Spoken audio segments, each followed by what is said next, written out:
ఉన్న బంగారాన్ని విడిపించి ఆ రోజు ఆన్లైన్ రేటుకే మేము కొంటాం. Sharma gold company. నమస్తే, welcome to Suman TV Nalgonda. నేను మీ ప్రేమ్. ఈరోజు ఒక విద్యార్థికి సంబంధించిన అంశం మాట్లాడుతున్నా. ఒక విద్యార్థి ఎండాకాలం సెలవులు వస్తున్నాయంటే వణికిపోతుంది. అరే, ఈ సెలవులలో నేను ఎక్కడికి వెళ్ళాలి, ఎక్కడ షెల్టర్ తీసుకోవాలి, ఎవరు నాకు తిండి పెడతారు, మా నాయన అమ్మ లేరు కదా, ఇద్దరు డైవర్స్ అయ్యి ఉన్నారు, కనీసం నేను ఎండాకాలం సెలవులలో ఎక్కడికి వెళ్ళాలో అర్థం కాని పరిస్థితిలో ఉన్నానంటూ ఒక లెటర్ రాసుకున్నాడు.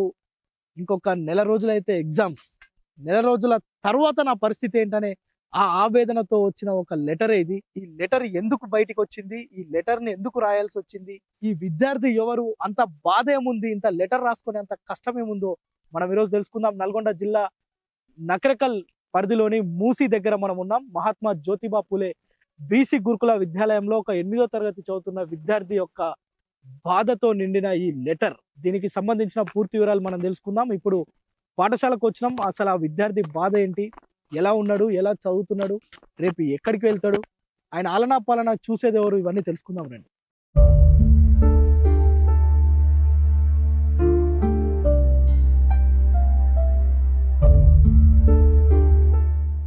రైట్, ఇప్పుడు మనం ప్రస్తుతం మూసిలో ఈ పాఠశాలకు వచ్చినాం. ఈ లెటర్ రాసిన విద్యార్థి మనతో ఉన్నారు, స్టడీ అవర్లో కూర్చున్నారంతా. ఒకసారి మాట్లాడే ప్రయత్నం చేద్దాం. నిజంగానే ఈ లెటర్ ఈ అబ్బాయి ఎందుకు రాసిండు, ఈయనకున్న ఇబ్బంది ఏందో ఒకసారి అడిగి తెలుసుకుందాం. హాయ్ సాత్విక్. Hi sir. ఎలా ఉన్నావు? బాగున్నా. బాగున్నావా? ఎట్లా ఉంది స్కూల్? బాగానే ఉంది. ఈ లెటర్ తెలుసా నీకు? Yes sir. నువ్వే రాసినావా? Yes sir. ఎందుకు రాసినావు అది?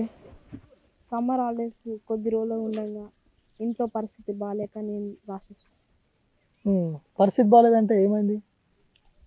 మా తల్లి తండ్రి నేను 2 వయసులో ఉన్నప్పుడు విడాకులు తీసుకోవడం జరిగింది. అప్పుడు పెద్దలు మీ అమ్మమ్మని తల్లి కాడనే ఉండు, పెద్ద అయినాక నీ ఇష్టం ఉంటే తల్లి కాడన్నా తండ్రి కాడ ఉండమని అన్నారు. అప్పుడు నేను అమ్మమ్మనే సాధించాను. ఇప్పుడు ఏ క్లాస్ చదువుతున్నావు? 8th sir. 8th class. మరి ఇప్పటివరకు ఎక్కడ చదివినావు? 5th class. కరోనా దాకా అమ్మమ్మ కాడగా. అమ్మమ్మ దగ్గర. ఎక్కడ, ఏ ఊరు మీది? ఇస్కిల్లా. ఇస్కిల్లా. ఇస్కిల్లాలోనే చదువుకున్నావు 1 నుంచి 5 వరకు?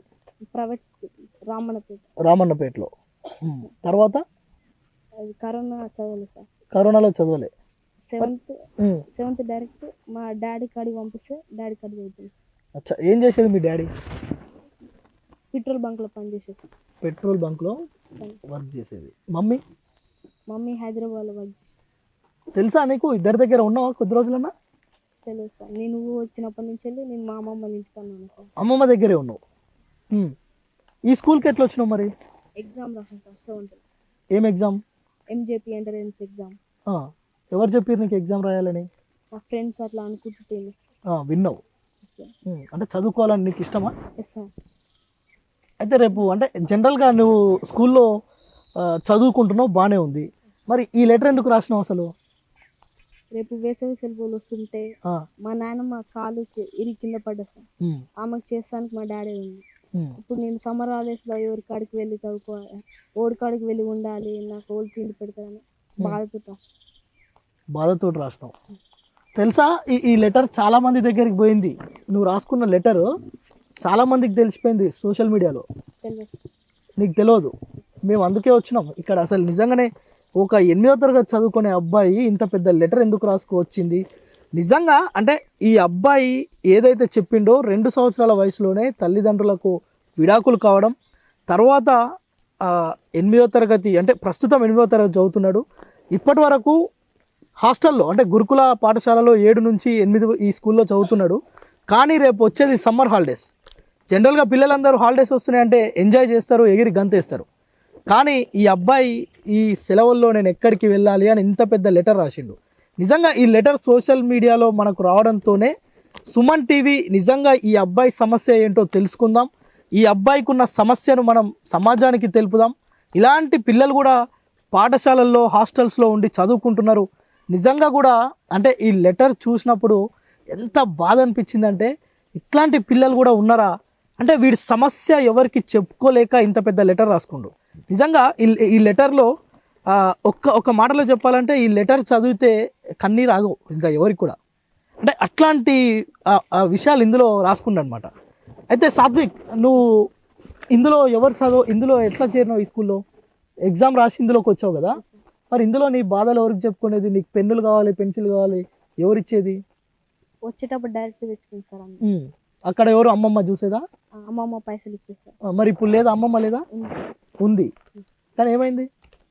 ఆమె పింఛన్ పైసలతోటి ఆమె ఉంటుంది సార్. చేతులు ఇరిగినాయా? మా నాయనమ్మకి చేతులు ఇరిగి. ఇప్పుడు అమ్మమ్మ దగ్గరికి వెళ్ళాలా మరి ఎట్లా? నా ఇంటికి వెళ్తాం మా డాడీ కాదు. ఎక్కడ ఉంటాడు డాడీ? ఇంట్లోనే ఉంటుంది సార్. 1 డే బంక్లో పనిచేస్తే 2 days ఇంటికాడ ఉండి నాయనమ్మ చూసేస్తారు. నాయనమ్మకి డాడీ వండి పెట్టి. డాడీ వండి పెడతాడు. సో ఇప్పుడు నువ్వు పోతే నీకు కూడా డాడీ వండి పెట్టాలి, అంతేనా? నిజంగా అంటే ఈ హాస్టల్కి ఎవరు రారా నిన్ను చూస్తానికి? మమ్మీ కానీ డాడీ కానీ రమ్మంటే రాదు సార్. నాకు ఎవరు రారు. దసరా నుంచి సంక్రాంతి దాకా వాళ్ళు రాలి సార్. 2 months 15 days open. ఇప్పుడు వీళ్ళందరికీ సండే పేరెంట్స్ వచ్చి చికెన్లు మటన్లు తీసుకొస్తుంటారు కదా, ఎట్లా అనిపిస్తుంది నీకు అప్పుడు? బాధ అనిపిస్తుందా? నాకు కూడా ఎవరైనా వస్తే బాగుండు అనిపిస్తుందా? ఈ బాధలు ఎవరికైనా చెప్పుకుంటావా స్కూల్లో? మీ ఫ్రెండ్స్కి, మీ టీచర్స్కి, మీ సార్లకు ఎవరికైనా చెప్తావా? అప్పుడప్పుడు చెప్తా. ఏమంటారు వాళ్ళు? హెల్ప్ చేస్తాను. నీకు కూడా ఎవరైనా చికెన్ తెచ్చి పెట్టే వాళ్ళు ఉంటే బాగుంది అనిపిస్తుంది అప్పుడప్పుడు? ఏం చదువుకొని ఏం చేద్దాం అనుకుంటున్నావు? ఇష్టమా నీకు చదవడం? ఐఏఎస్ అంటే చాలా పెద్ద ఉద్యోగం, చదువుతావా? అమ్మ నాయన ఎందుకు అట్లా అయిపోయారు నిజంగా? నేను ఎందుకు పట్టించుకోవట్లే? చిన్నప్పుడు మా డాడీ తాగి మమ్మీ వేరే పెళ్లి చేసుకుంది. డాడీ అప్పటి నుంచి ఇంకా తాగడమేనా పని? తాగడం, ఒకరోజు పనికి పోవడం. ఏంటి మరి నెక్స్ట్ ఎట్లా పోతావు? ఎటు పోతావు తర్వాత? ఈ సెలవుల్లో ఇక్కడే చదువుతావు. మరి హాలిడేస్లో ఎటు పోతావు? నానమ్మ ఇంటి కాడ కొన్ని రోజులు, మా మామ కాడ కొన్ని రోజులు, అమ్మమ్మ కాడ కొన్ని రోజులు ఉంటుంది సార్. స్కూల్లో టీచర్లు ఎట్లుంటారు నీతోటి? ఫ్రెండ్లీగా ఉంటారు. ఏదైనా డౌట్ ఉన్నా ఎమ్మడి చెప్తారు, కేర్ చేస్తారు, మంచిగా ఉంటారు. అయితే నాకు అర్థం కాలేదు, మరి ఇదంతా బాగానే ఉంది, ఎవరన్నా చెప్పి రాపిచ్చిరా నీతోటి? ఎట్లా? నేనే రా. ఎందుకు రాయాలనిపించింది చెప్పు, ఒక మాట చెప్పు నాకు. మా రవికుమార్ సార్ అని ఒక 10th అన్నకి హెల్ప్ చేసింది సార్. ఇట్లా అట్లా నాకు కూడా హెల్ప్ చేస్తే బాగుంటుంది, నాకు కూడా పరిస్థితి బాగాలేదని ఒకరిని రాసి. మరి నీ పరిస్థితి బాగాలేదన్న సంగతి తెలుసా మీ సార్లకి? తెలుసు, కానీ వాళ్ళకి చెప్పుకోలేక ఈ లెటర్ రాసినావా? అంటే ఇది ఒకవేళ మరి ఎట్లా ఇది బయటకు వచ్చింది? మీ సార్కి ఎవరికైనా చూపించినావు? తెలియదు సార్. ఫ్రెండ్స్ తీసి చూపించరేమో. ఫ్రెండ్స్ తీసి చూపించరేమో. అయితే మీ సార్లే కావచ్చు, ఇది సోషల్ మీడియాలో పెట్టిరు. ఏమో సార్. అయితే నీతో మీ ఫ్రెండ్స్ ఎట్లుంటారు మరి? తల్లిదండ్రులు లేరు అని ఏమన్నా ఎప్పుడన్నా ఎవరన్నా ఏమన్నా అంటారు? టీచర్స్ కానీ మంచిగా చూసుకుంటారు. ఏ సార్కి చూపించారు ఫస్ట్? ఇది నీతో ఏ సార్ డిస్కషన్ చేసిరు? Ravikumar sir social TGT sir. అతనికి చెప్పి ఏమన్నాడు వచ్చి నీ దగ్గరకు వచ్చి? నేను హెల్ప్ చేస్తా, ఫండ్స్ ఇస్తాను, డొనేషన్ డోనర్ పట్టుకొని ఫండ్స్ ఇప్పిస్తాను, అలా చాలా క్లబ్స్ని అడిగాడంట సార్. ఆ క్లబ్స్ వాళ్ళు మా కులం అబ్బాయికే డొనేషన్ ఇస్తా, వేరే కులం అబ్బాయి మాకు ఇవ్వమన్నారంట. ఏంటి నీ గురించి చెప్తే అలా అన్నారా? అంటే కులం వాళ్ళ కులం అయితే హెల్ప్ చేస్తామన్నారు. నీకెవరు చెప్పారు ఆ విషయం? సార్ అనుకుంటుంటే తెలుసు. సార్ అంటుంటే విన్నావు. ఏమనిపించింది అప్పుడు నీకు? బాధ.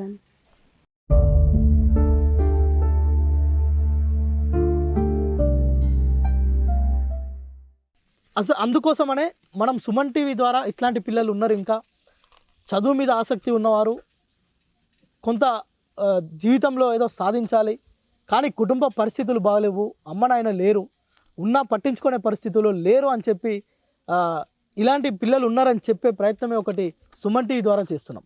సో ఇది ఈ అబ్బాయి సాత్విక్ చెప్పేది ఏంటంటే, నాకు చదువుకోవాలనే ఉంది, చదువే నా సర్వస్వం, నాకు ఎవరైనా షెల్టర్ ఇచ్చి ఈ సమ్మర్ హాలిడేస్లో నన్ను అంటే గాలికి వదిలేయకుండా ఎవరన్నా షెల్టర్ ఇచ్చి నన్ను కొంత భోజనం కనుక పెడితే నేను మళ్ళీ 9th ఇక్కడికే వచ్చి చదువుకుంటా, నా ఆలనా పాలన ఎవరైనా చూస్తే ఐఏఎస్ అయ్యే ఒక పట్టుదల నాలో ఉంది, నేను ఐఏఎస్ అవుతా, ఐఏఎస్ అయిన తర్వాత కూడా నాలాంటి వారు ఎంతోమంది ఉన్నారు, వారికి ఒక హోమ్ కట్టిస్తా అని చెప్పి సాత్విక్ చెప్తున్నాడు. అయితే సాత్విక్ ఎలా చదువుతాడు, ఎలా ఉంటాడు హాస్టల్లో, ఇక్కడ ఉన్న గురుకుల పాఠశాలల్లో అనేది ఇక్కడున్న టీచర్స్తో కూడా మాట్లాడే ప్రయత్నం చేద్దాం.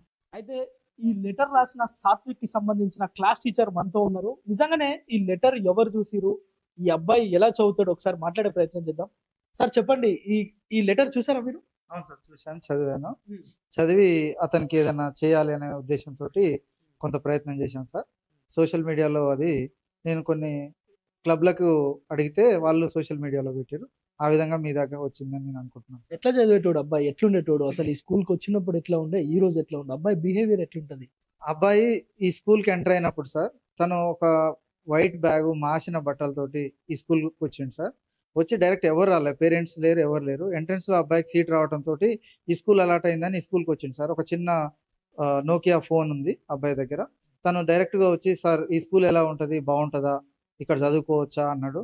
బాబు ఇట్లా ఎవరికి పడితే వాళ్ళకి సీట్ ఇయ్యారు, ఎవరు నువ్వు అని అడిగాను సార్. అడిగితే నాకు ఇక్కడ సీట్ అలాట్ అయింది సార్, నేను ఎంట్రన్స్ రాశాను అని చెప్పాడు. చెప్పగానే నేను అతన్ని కొంత ఆ అబ్బాయి ఉన్న పొజిషన్ చూసి నాకు బాధేసి, ఏంది బాబు నీ పరిస్థితి, నీ బ్యాక్గ్రౌండ్ ఎవరు లేరా అంటే, ఎవరు లేరు సార్, నాకు సో అండ్ సో ప్రాబ్లమ్స్ ఉన్నాయి, మా పేరెంట్స్ డివోర్స్డ్ అని చెప్పాడు సార్. చెప్పిన తర్వాత నువ్వు ఒక్కడివే వచ్చావా, నిన్ను ఎవరైనా చూస్తారా అంటే, ఎవరు చూడరు సార్, చూడకనే నేనే ఎగ్జామ్ రాశాను ఫ్రెండ్స్ ద్వారా తెలుసుకొని ఇక్కడికి వచ్చానని చెప్పాడు సార్. చెప్పగానే నేను స్కూల్ బాగుంటుంది నాన్న, మంచి టీచర్స్ ఉంటారు, పర్లేదు, నిన్ను we will take care of you, ఇక్కడ జాయిన్ కానన్నా మేము వీ విల్ హెల్ప్ యూ అని చెప్పి బాబుకి చెప్పాం సార్. చెప్పగానే దాంతో తను కూడా ఈ స్కూల్ ప్రిమైసెస్ అన్ని చూసిన తర్వాత, మాతో ఇంటరాక్ట్ అయిన తర్వాత తను ఇక్కడ అడ్మిషన్ తీసుకోవాలని డిసైడ్ అయ్యి అడ్మిషన్ తీసుకున్నాడు సార్. సో ఈ 1 year నుంచి అతని క్లాస్ రూమ్ పర్ఫార్మెన్స్ మాత్రం ఎక్సలెంట్, బాగా చదువుతాడు. అతడే తప్పులు లేకుండా ఆ లెటర్ రాయగలిగింది, తను సొంతంగా రాసుకున్నాడు, ఎవరు చెప్పలే ఆ లెటర్, మీరే చూశారు కదా అందులో ఏముందో ఇన్ఫర్మేషన్. సో కాబట్టి అబ్బాయి క్లాస్, నేను సోషల్ టీచర్ సార్, నేను క్లాస్ చెప్పేటప్పుడు ప్రతి దాంట్లో చాలా క్యూరియస్గా డౌట్స్ అడుగుతాడు, మంచి మంచి లిజనర్. సో తను మేము చెప్పింది యాజ్ ఇట్ ఈస్గా ఏకసంతాగ్రహి. సో ఒక్కసారి క్లాస్లో చెప్పింది మళ్ళీ మర్చిపోడు సార్, చాలా బాగా చదువుతాడు అబ్బాయి. సో ఇటువంటి చదువుకునే అబ్బాయిలకు వెనకాల ప్రోత్సాహం లేదే, ఇటువంటి వ్యక్తికి ప్రోత్సాహం జరిగితే ఏదైనా ఉపయోగపడతాడు, అతను భవిష్యత్తులో మంచిగా రాణించగలుగుతాడు అనే నమ్మకంతో మేము చిన్న ప్రయత్నం చేసినాం సార్. నేను ఈ పాఠశాలలో తెలుగు ఉపాధ్యాయులుగా పనిచేస్తున్నాను. 8వ తరగతి చదువుతున్నటువంటి సాత్విక్ అనే అబ్బాయి అసలు పక్క బెంచ్లో కూర్చుంటాడు, కానీ తనలో ఇంత చురుకుతనం ఉందనేది ఒక కంటతో నేను వాడిని కనిపెడుతుంటాను. అసలు ఈ అబ్బాయి ఏంది, వెనుకకే వచ్చిండు కదా, ఇంత ఉందా ఆటల్లో పాటల్లో, ఇన్నిట్లో ఇంత చురుకుంది ఏంది అసలు, అందరి పిల్లల కంటే కూడా తను తొందర క్వశ్చన్ చేస్తాడు. నేను ఒక పదం చెప్పినా అంటే దాని మీద ఒక 5-6 ప్రశ్నలు వేస్తూనే ఉంటాడు ఎమ్మటే నన్ను. అంటే వీడు టాలెంటెడ్ పర్సనే కదా అని నేను అనుకున్నాను, కానీ ఇట్లా అని నాకు తెలియలేదు. అంటే బాబుకి చదువు మీద ఎంత ఆలోచన ఉన్నది అంటే, లైఫ్ బాగుంటే నాకుంటే కదా ముందుకు దాతలు ఎవరైనా వచ్చి నాకు సహాయం చేయలేగారా అని వేడుకుంటున్నాడు. కానీ నాకు అట్లాంటి కొడుకు నాకుంటే అసలు ఛాన్స్ వస్తే నేనే తీసుకోబోదును కదా అని నాకు అనిపిస్తుంది.